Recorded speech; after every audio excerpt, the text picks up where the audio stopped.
One important step is missing the book as connecting to the rest of the business, or the book as identifying the ideal client and attracting that client. Hey, what's happening, everybody? Larry Roberts back with another awesome episode of the Readily Random Podcast. And I've got somebody on the podcast today that is an author. She's a writing coach. She brings a whole lot to the table. I'm going to tell you all about her right now. Aurora Winter is her name, and she's an award-winning best-selling author, a TV producer, media coach, ghostwriter, and successful serial entrepreneur, as many of us are. Aurora uses her filmmaking expertise and even some neuroscience, now you're speaking way above my pay grade, to help people communicate and get results, whether it's raising seven figures for a startup, negotiating for a raise, or enrolling a new client.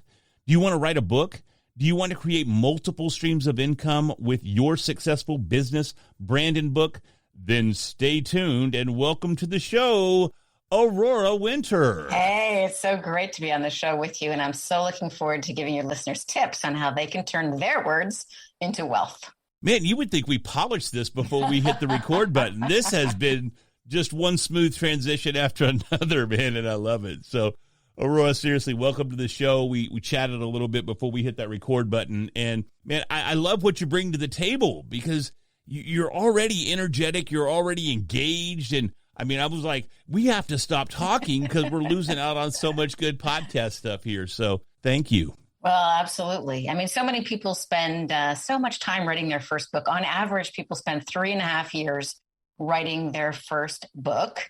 And then typically they haven't put any thought into what's the back end, what's the marketing. So unfortunately, after all that effort, their book misses the mark, it misses the audience, it doesn't get the readership that it deserves. It's not their fault. They don't know how to frame their story. So as you were saying before we started recording, so many books read like pity parties instead of reading like, oh, this person's being authentic and vulnerable and they're sharing their hero's journey. And I, got to listen for the turning point because they're sharing their story to help me, the reader. Yeah, I think that's interesting because, especially today, self-publishing is very prominent.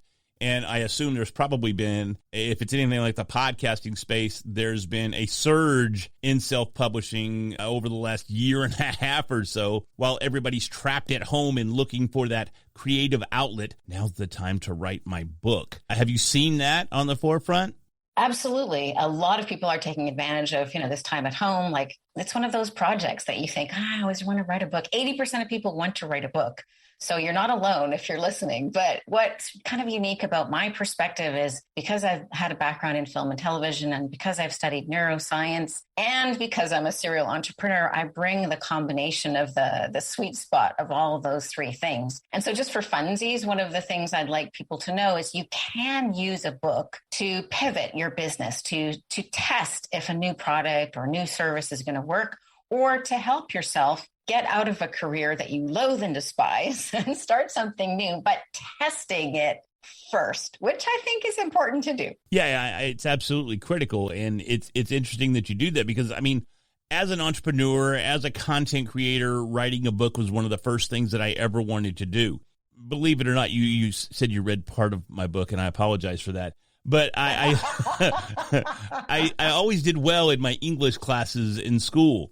And so I always wanted to write a book. And it's funny that you said it takes 3 to 3.5 years for someone to actually, most of the time, to write a book. And although you probably couldn't tell, I wrote mine in 20 days. And it was, I actually signed up for a challenge, write a best-selling Amazon #1 bestseller in 30 days.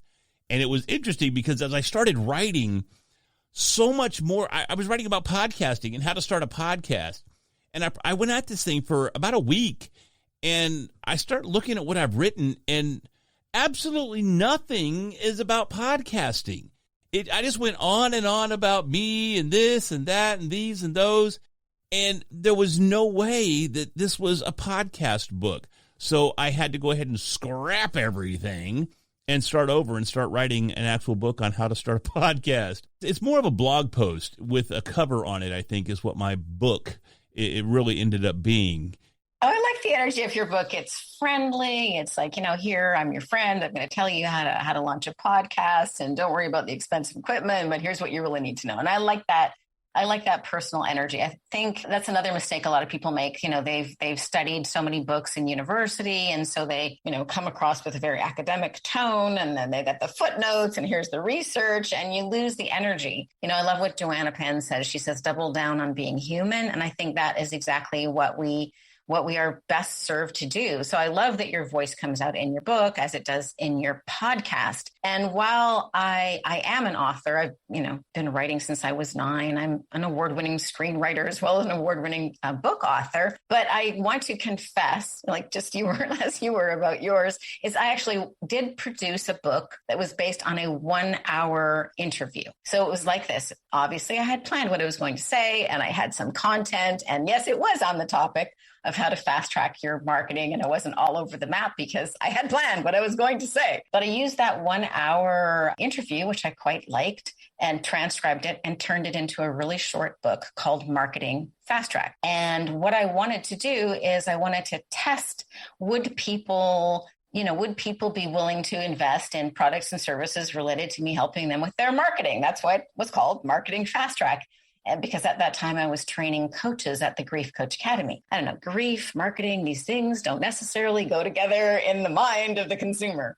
So this little book, Marketing Fastrack, helped me test if that could happen, if people would be willing to receive me that way. And when it was only a PDF, I got new clients and I got on national TV. And then later when it became a grown-up book, like a soft cover book, it actually generated $250,000 of new business in 90 days, which was amazing because my business was completely stalled out as, 1, I had gotten tired of talking about grief, and 2, I had just finished taking my MBA in Italy. So really, I had no revenue. I was like stalled. So it went from basically stopped to $250,000 of new business. And this book is coming out now, August 17th, the second edition, which adds what happened after it was published so that you have the benefit of this story. And what I really want people to know is you can use a podcast or a book or a video series, but do something to test your new product and service before you quit, your high-paying job or stop your business that you've gotten bored of, but that's actually paying for your mortgage, right? Let's have a little test here. And I just want to be transparent that it wasn't $250,000 of money made by selling books. It was just offering the book for free to my list, which was very small at that time, about 12,000 people. People paid for the shipping and handling, which covered the cost. And then I had various offers of problems that I could solve. And so that's one way that you can use a little book to make money. So that's this little book, Marketing Fastrack. But it's such a small book, then this book, Turn Words into Wealth, goes into much more detail about how many people have made 7 figures by having a book as their really the initial way that people come to know, like, and trust them. And of those 7 ways of making 7 figures with a book, selling books is way number 8. So it's not your best strategy.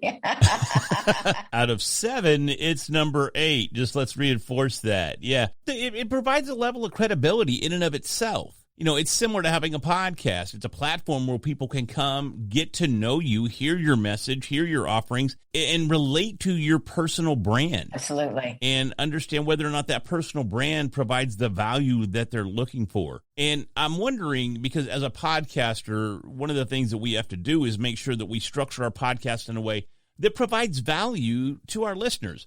Now, value it's not necessarily defined as monetary value or monetarily, as I was trying to say there, but it's value whether it's emotional or whether it's instructional or it's value on any level whatsoever. Is that something that's part of those 7 steps, or how does value and bringing value to your ideal market come into play there?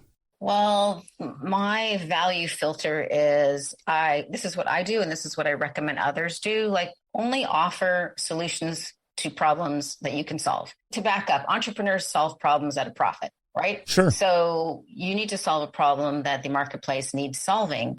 And I always like to, for example, if somebody's investing, I don't know, maybe they get my VIP all diamond package for $100,000. I need to know in my heart that they can leverage that to make 7 figures. So a 10-fold return on their investment. Otherwise, I'm out to lunch, right?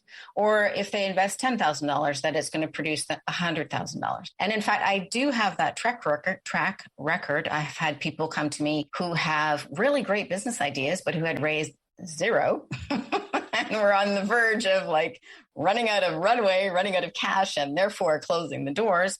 And the average that they've raised has been $7 million per company. Wow. Yeah. The right message at the right time to the right people can have a huge impact. And I think that's a huge struggle. You mentioned the right message to the right people. As authors, especially not mainstream authors, how do we find that ideal audience that we could then turn into ideal clients? Well, this is what I'm so excited about self-publishing, or what it's now called indie publishing, because anybody can do it. And it's so amazing because Amazon is the number 3 search engine. So if you have a particular kind of expertise, Larry, you help people with their podcast. So you've got a book on Amazon that can bring people to you. Maybe, you can use another book that's got a better title or more search-friendly things. Oh, we can talk about that when we're not recording your podcast. But basically, Amazon is the number 3 search engines, or after Google and YouTube. So I'm so excited about people being able to offer their expertise around the world. Now, you need to have a good book with a good title and a good message and a clear focus. And then you need to add marketing, because people don't stumble across your book by themselves. But if you add a book to a business, it can just explode what actually happens. As I actually learned myself by mistake. Usually the first few times I solve a problem, it's because I have a problem. And then I stumble across a solution. I'm like, oh, that worked. Maybe I'll do that again. And then I offer it to other people. So does that answer your question, or were you going in a different direction with that? A similar direction. So we weren't 100% off base by any means. When we create content, whether it's a book or whether it's an audio program or whether it's a YouTube channel, whatever it is, as content creators, we're hoping to find those that consume that content. As an author, we're definitely hoping to find those that buy our book. I have that claim to fame, if you will, of having an Amazon #1 best-selling book in multiple categories. But I don't want to bust anybody's bubble. But with just a little pre-planning, you too can have an Amazon #1 best-selling book. Ha! But that doesn't necessarily mean you're going to be able to leverage that for additional business or even really additional exposure on a larger scale based on what your goals are. So how do you help authors, and what are some things that they can do to find that audience? I mean, I can help people tweak their podcast to find their ideal, I hate using the word avatar, but to find their avatar. But we have to have that. We have to have an image of who's going to buy our book or who's going to listen to our podcast. What are some of the things you do to help people find that avatar or find that ideal reader in the case of a book? Well, it starts in the creation of the book to have a very clear reader in mind and to solve a very clear problem. So a lot of people, they're really writing a memoir and then they slap another title on it. So the bulk of the book's not really solving a problem. The other thing is, I don't know why people think that books should just sell themselves. There's so many books on Amazon. It's just like if you have a restaurant, you need to advertise. If you have a book, you need to advertise it. But the really cool thing about books is, unlike business cards or unlike brochures, people keep books. So I say podcasts and books go beautifully hand in hand. A podcast, I would say, is more like a magazine. It has a certain kind of, you want the more recent podcast. I mean, probably your first podcasts are excellent, but people want, they want the one you did last week or this current month. Whereas books, I've had people contact me after they've had my book on their shelf for 5 years. So I'm not saying this as clearly as I want to say it. What I want to say is that if you are an entrepreneur, I've primarily served entrepreneurs and business owners and leaders. Think of your book as part of your marketing funnel. I know that word even sounds icky, but think of it as part. I almost said it a minute ago, so don't be ashamed of saying the word funnel. I almost used it.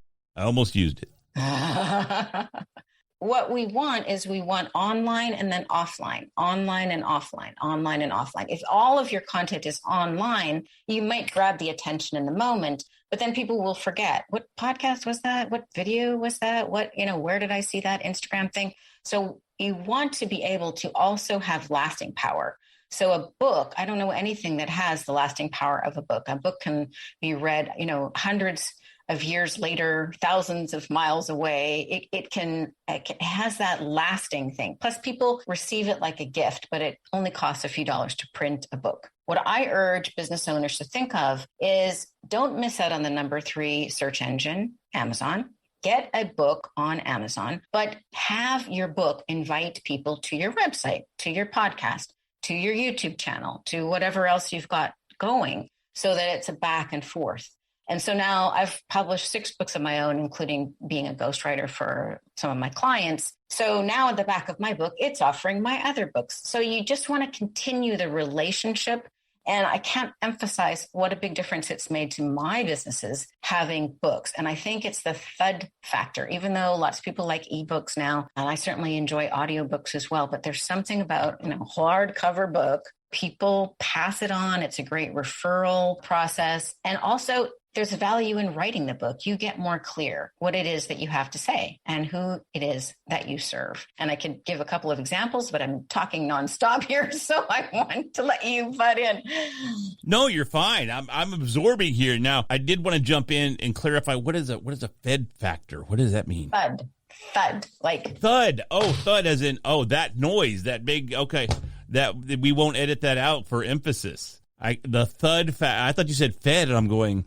Is that PHED? Is it FED? What could that possibly? It's got to be an acronym for something. I don't know what that means. So yeah, I had asked. Oh, thanks for clarifying, Larry. Yeah, it's so hard to say. I have another book titled Thought Leader Launch, and I have a website called Thought Leader Launch where people can get free videos. But I avoid saying it because it is like it's like so hard to say.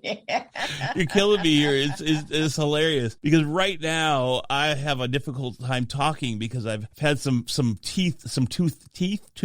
work done on my teeth. Your teeth look great, by the way. Very nice and white. I appreciate that. The tops are done. The bottoms are in process.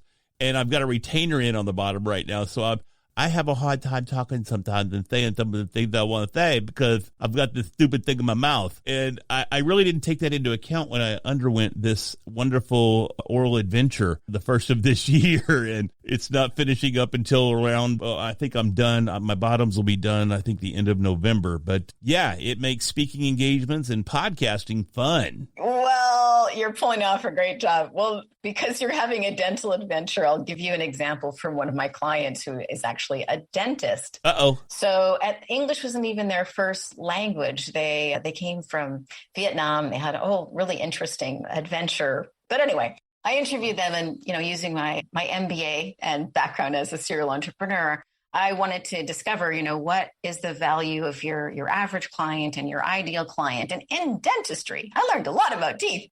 In dentistry, the average, they were doing the same thing as every other dentist, which is always a bad sign. Don't be doing what everybody else is doing because then you're just caught in the herd, advertising, free exams, this and that.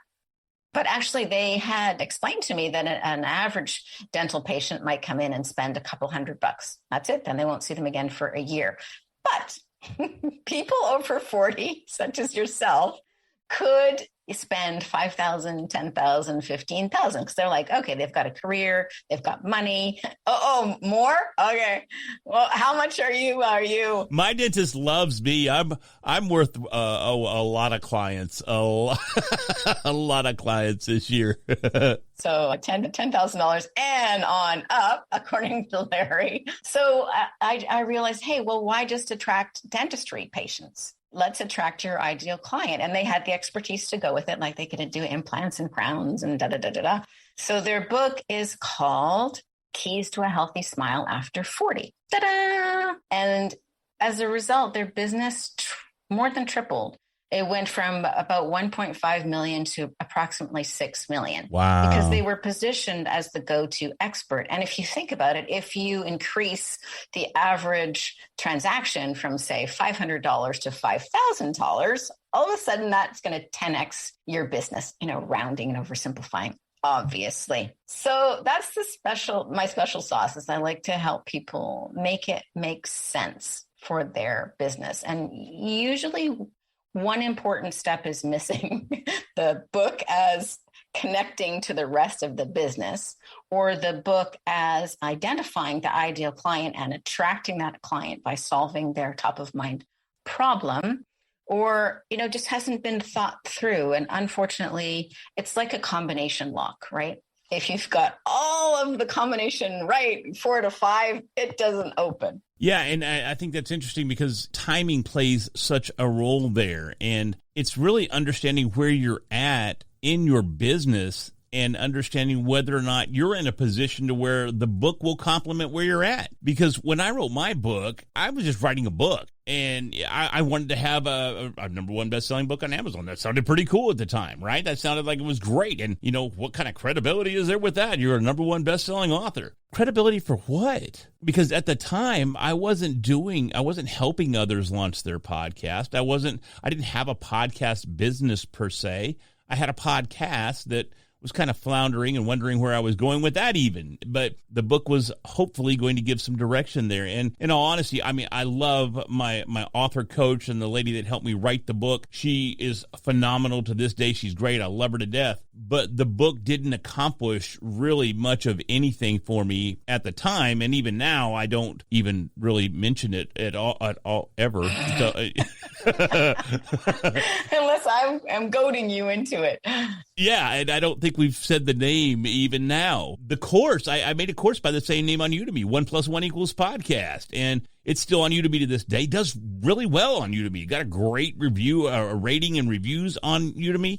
So it worked well there, which is interesting, but failed miserably on the other side. Now, graphically, it's different as well. So maybe it just translated better on that platform than what it did to a book. Well, if you don't mind my asking, does your book mention your course on Udemy? No, because the course came after the fact. So the course came after. So that goes back to what I was talking about with timing too, because the book came first. Then I did a course and I was married to the name. I just loved I still think the name's cool. 1+1 = podcast. We're just keeping it simple was what I was supposed to be saying there. But I didn't say that because then I followed it up with the subtitle of Simplifying the Equation of Podcasting Success. I like the title. Maybe the subtitle could use a little love. But the cool thing is with print on demand, you can change your back matter. You can mention your course on Udemy. You can upload another PDF. You can have another print on demand softcover book. You can instantly have another ebook. So get on it. That's your afternoon task. I know, especially as of late, it has come back to the forefront, and I really, really want to completely rework that thing, man, and really make it a viable product, because I right now, as I look back on it, and I know as creators, we all evolve, whether we're authors or podcasters or video creators, whatever it is, we all evolve. And I'll tell you, if you're not turning around and you're looking behind you to see what you created 3 or 4 years ago, and you're not cringing just a little bit, then you're not growing. So we don't want that. I love that you said that. I used to think that only printed books mattered. And I was kind of ignoring Amazon, and I thought ebooks were like for rookies, but it's totally changed now, especially the pandemic. So many people are downloading ebooks, and it's so great that you can click and get, other things. So I'm going through all of my back matter, all of my previously published books, to put it in normal language. And all of my back matter. I don't know what that means. What does that? Yeah. And updating them and adding links and, telling people what I'm actually doing right now and that kind of thing. And you can do that too. And I just love that. So you have the combination of a long shelf life, but because of print on demand, you can also update it every day if you really feel like it, which is so cool, because with traditional publishing models, forget it. They did a print run. You had to go through the whole machinery if you wanted to update it. Plus, if with a traditionally published book, most of the profit, resided with the publisher, you'd have to typically give away the copyright for 75 years. I know, insane. So, and even if they stopped publishing it, you still were hosed. So for entrepreneurs, this new ability to tap into, book shepherds or ghostwriters or editors or cover designers and marketing and award-winning and this and that, all of these things are living online now. And with a bit of help, almost anybody can turn out a book that they're really proud of, and with the right strategy that will also really make a difference for their business. When my first book was published in 2005, which is called From Heartbreak to Happiness, which Dr. Wayne Dyer endorsed, I'm super proud of that book. And it's a beautiful hardcover book with gold embossed and foil and this and that. And it was almost impossible to get the book distributed. That's 2005. That's not that long ago. But now, Amazon is open, and with my new book, Turn Words into Wealth, for the first time, I'm going wide, which means not just Amazon. Amazon's not the only distribution house, right? Apple Books, Kobo, Nook, Google Play. There's lots of different ways to reach people. And I think if you have like a back end, you help people with their podcasts, you help people with various different things. May I ask how much your course is on Udemy? 1 + 1 = podcast. I don't set the price on Udemy, but they control the pricing unless I run a special ad. I can do certain special ads, but normally it runs about $11.99 for the course. So basically you could double the profit from a book if people also take the course. Oh, yeah, easily. Yeah, so that's good. And does the Udemy course also say, hey, if you really want the VIP experience and you want Larry as your personal coach, go here to your website? No, you can't really do that. Udemy has some strict regulations on how you can. They don't want you removing students from their platform in any way, shape, fashion, or form, and they look at that very negatively. So you kind of got to be a little creative to follow up with your students from Udemy. But you could probably say, that Larry is the author of the book titled 1 + 1 = podcast. Yeah, you can leave little breadcrumbs, but you can't just throw them the whole slice of bread. You know what I mean? So, and when you help people with their podcasts and they get the VIP experience, I'm imagining it's a lot more than $11. A lot more than $11. Yes, it's considerably higher than that. Yeah. So if either one can act as part of your marketing funnel and bring you clients, even if they stop by your podcast for a few, whatever, it doesn't really matter. Yeah, 100%. And that's really the goal as entrepreneurs, right? Is having that funnel and having that minimum viable product that you can put out there as maybe even a lost leader, or adding to your email list, or some ways to generate interest and get contact information and generate potential clients. Exactly. Well, the simplified way I like to put it to business owners is, what are the questions that all of your prospects are asking? And where do you lose the sale? Like, what are the objections that need to be handled? Because people have the assumption, because they didn't understand the way you pronounce thud, for example.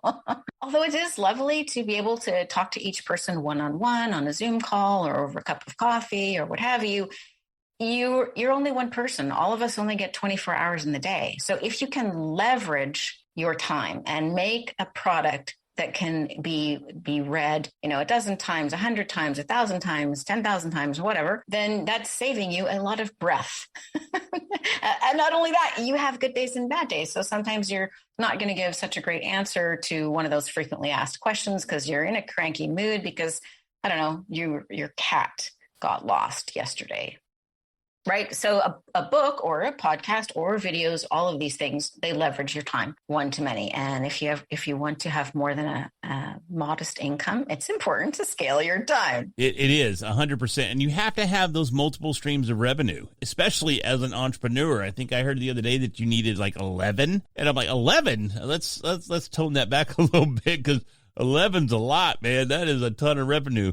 Regardless, you still have to have multiple revenue streams, even if you don't get up into the double digits with them. And this is a perfect opportunity to create something like that with a book. The other thing I'd really love people to know is I want to bust the myth that it's all about working hard and long hours. Yeah, the puritanical work ethic has taken us far. what many people neglect is focusing on their message and understanding the neuroscience of communication and understanding the hidden structure behind communication. And so they're just winging it, but actually the words that you speak are the most valuable tools that you have in your toolkit as an entrepreneur.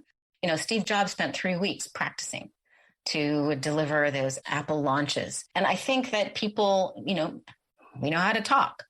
Doesn't mean you're ready to be a podcast host, right? Or necessarily to pitch to raise capital. So we all know how to talk, but we think, the difference between just regular talking and actually being a podcast host or sharing an Apple launch like Steve Jobs did, or doing a TEDx, this kind of thing, it's choreographed and it's rehearsed and the people understand the structure. So it's like the difference between walking and ballroom dancing. We all know how to walk, but that doesn't make us ballroom dancers. And we know when we watch ballroom dancers, we know it's been choreographed. We know that they've practiced. We know they've put in a lot of hard work to make it look effortless. And it's the same with being a great communicator. But it's really worth your time to study communication, to study the structure of, how to tell a story, the structure of busting a myth, the structure of the hero story, and to lean into that because it's free. You keep it forever. Knowledge you keep forever. And it is the difference. It's like what the top leaders do, the top 4%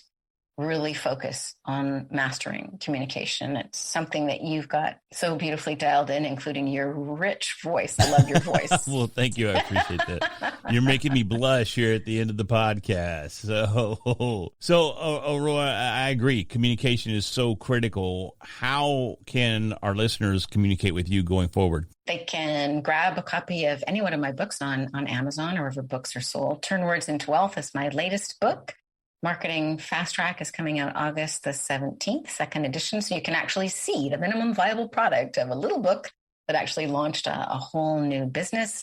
I'm on LinkedIn, and my website is my name, aurorawinter.com, AuroraWinter.com. And they can find out more or sign up for a strategy session and talk to me or somebody on my team about getting their book done. Awesome. And we'll have all that contact information in the show notes for today's episode. Thanks, everybody, and take care.